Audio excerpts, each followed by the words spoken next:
coisa que me chamou a atenção na pesquisa, né, olhando para esses resultados, foi justamente a pluralidade de definições mesmo que as pessoas atribuem para a sororidade.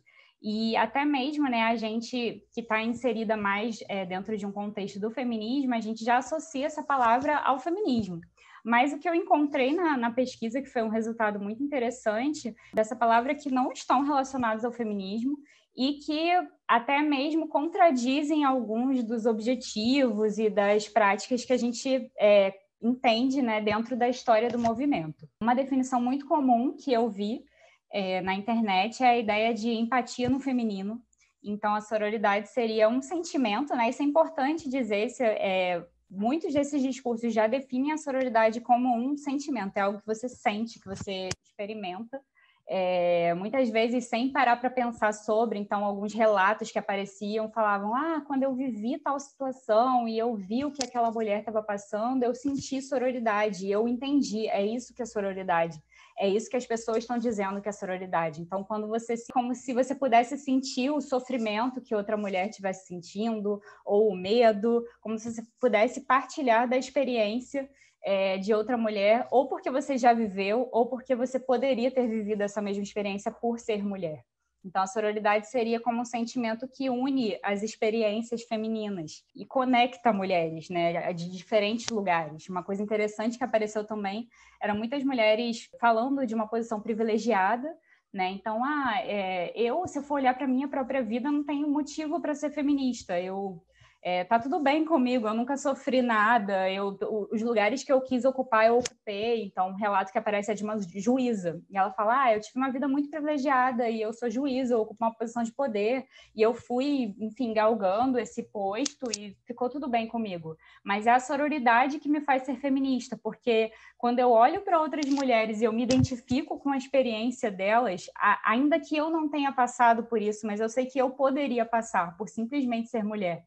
Então, a sororidade me leva a lutar por elas. Então, é como se a sororidade fosse um sentimento que impulsionasse uma ação feminista, fosse uma base ética. Agora, se eu tivesse que definir, eu acho que eu definiria por aí, né? Lendo isso tudo e pensando, enfim, numa definição que pudesse trazer uma prática interessante da sororidade, eu acho que ela seria um sentimento que conecta mulheres a partir de uma experiência feminina no mundo, uma experiência que é histórica, então é o que a gente não viveu, mas que vem antes da gente, que nos constitui, é uma experiência que é presente e é uma experiência também que é a do mundo que a gente quer construir para a gente, que a gente está pensando juntas. Que experiência que a gente quer construir para que a gente viva como mulher, né? E eu acho que a sororidade seria um sentimento que nos conecta, mesmo que os nossos lugares atuais sejam diferentes, mas que nos faz olhar para pontos que a gente quer atingir juntas. Isso a gente poderia entender como um exemplo clássico do que a sororidade pode fazer na prática, né? É algo que me conecta a outra mulher, mesmo que eu não a conheça, que ela não seja minha amiga, que eu às vezes nem goste dela, enfim, ela independe um pouco da amizade ou do próprio sentimento, enfim, de admiração. Você pode ter sororidade por alguém que você não gosta ou não admira ou não conhece, né? Nisso a sororidade se parece bastante com a empatia. Mas ela também difere da empatia ao trazer essa experiência específica feminina, né? Essa ideia de que a violência doméstica, historicamente, é um problema que nos atinge como mulheres. Então, quando uma mulher cuida de outra mulher que está sendo agredida, ela se enxerga dentro de uma comunidade, né? De que as mulheres elas têm que olhar umas pelas outras porque a sociedade nos ameaça de várias formas. Então, a sororidade ela aparece também como uma resposta à sociedade. Enfim, tantos discursos hoje sobre sororidade proliferam na mídia porque a sociedade se estrutura de um modo patriarcal e ela estabelece diferenças na experiência de homens e mulheres. Então, se a violência doméstica é algo que, infelizmente, marca muito forte a experiência feminina, a ideia de você cuidar de outras mulheres, você avisar a polícia, você ficar de olho, né, em mulheres que moram, talvez, no seu prédio, quando muitas pessoas iriam, talvez, virar o rosto ou dizer, em briga de marido e mulher não se mete a colher. A sororidade, quando a gente entende ela a partir dessa perspectiva de transformação política, ela pode impulsionar, sim, para que a gente rompa com esse pensamento. Não, a gente vai meter a colher sim, porque o que acontece, o que ameaça uma outra mulher, o que acontece na vida de outra mulher também me diz respeito, também me interessa, né? Eu preciso agir por outra mulher. Um dos textos que apareceu no meu corpus, ele falava de uma manifestação que mulheres de uma favela no Mato Grosso, se não me engano, fizeram após o assassinato do filho de uma delas.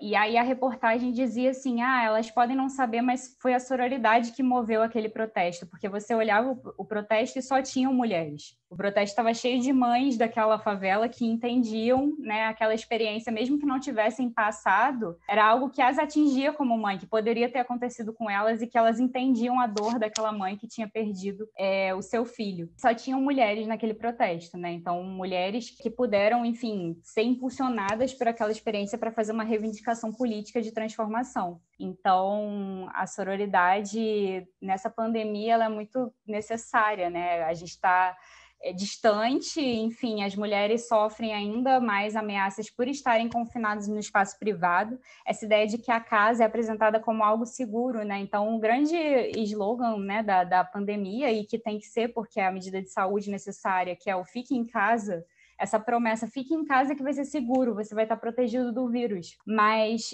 isso lança também, quando a gente vê esses aumentos na violência doméstica, essa experiência que a gente está vivendo também, de novo, lança a luz num problema que não se resolveu, que é esse. O espaço doméstico é seguro para quem? Né? Para as mulheres, talvez ele não seja um espaço seguro, e é preciso que a gente precise continuar lutando, né, na sociedade para que esses problemas do privado eles sejam trazidos para o campo político e sejam transformados.